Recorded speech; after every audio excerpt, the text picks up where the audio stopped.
Skill number 3, historical significance. So when you look at this timeline, you see a consistency of immense events such as the dropping of atomic bombs on populated cities through to the immensely tragic and internally devastating Great Depression.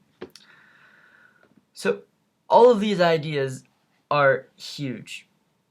Revolutionary innovations, huge wars, immense technological changes. So how does the adding of sound to movies figure in here? It seems so minimal. It seems like you're adding a small technological change to an already invented innovation. However, the implications that sound and film had were immense. Through film, you could see the picture, and that would be it. You would see words displayed after a scene, and that would be how you'd convey dialogue or sound. Through film, new emotions could be conveyed, and a new industry was created. We don't often step back and really understand the effect that sound physically has on your body. Recently in film class, to prove this, unrelated, it's very applicable, we were watching a Iron Man commercial without sound. And as you watch it, you are unengaged. Everything looks less intense. You are constantly distracted by the things around you. And what this really proves is the implication that sound has in suspension of disbelief. Suspension of disbelief is a concept which filmmakers use, and it is the epitome, it is what they try to achieve with their films, it is what we strive for. So basically, suspension of disbelief is when you are so engaged in a film that you believe that you were in there. You are the characters. You do not see anything around you. You are there. You are living in this movie in this instance. So that would mean if something was going on outside of you, around your surroundings, your physical surroundings, you would either ignore it because you are so focused in on this movie, or it would draw you out and you would physically feel yourself disengaging from the movie to see what is going on around you. And what I realized from this experience is that sound is heavily implicated in suspension of disbelief. So essentially, suspension of disbelief is integrally connected with sound. So suspension of belief is connected to sound. So if we connect those two things, suspension of belief allows for film to become to not only become a viable industry, but also to become a lucrative one.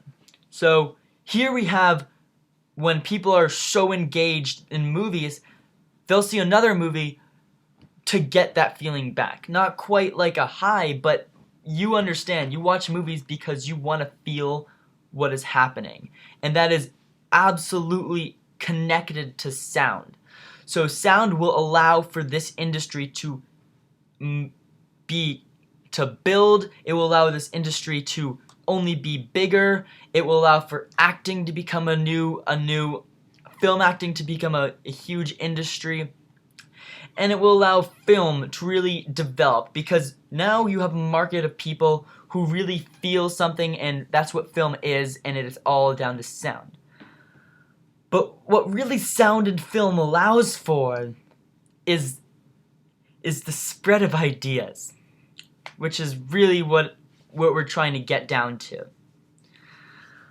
Essentially, even things like news broadcasts are the spawn of sound in film. The only way that a broadcast would work is through sound.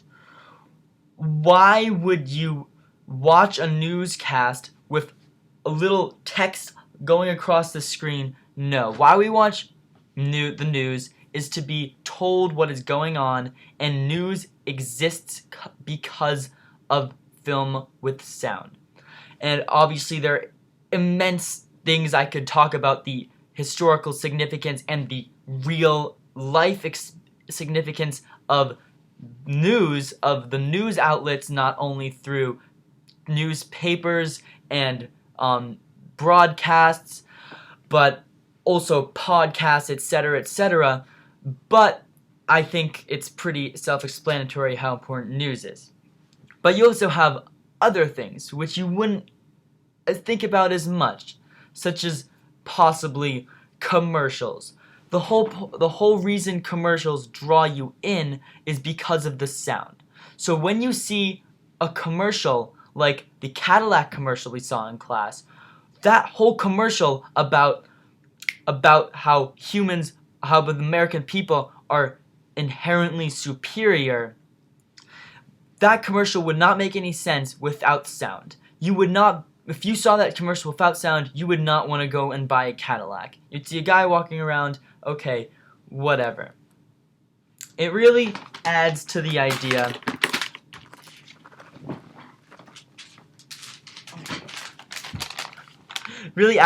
of manifest destiny. So that's one. So commercials, our consumerism is based on sound with film. Then you also have things which you would not think about at all, like presidential campaigns.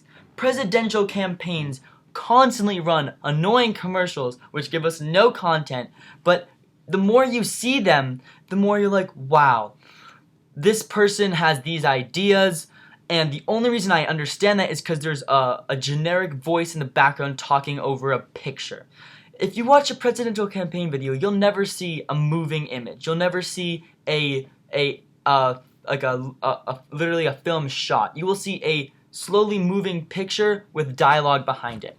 And I guarantee without film of sound, some presidential candidates would not have won presidency. So even in an unconnected, a seemingly unconnected, a disconnected way, film of sound really constitutes why some presidents are presidents. And lastly, you can find historical significance in this video I am making for you now with film with sound.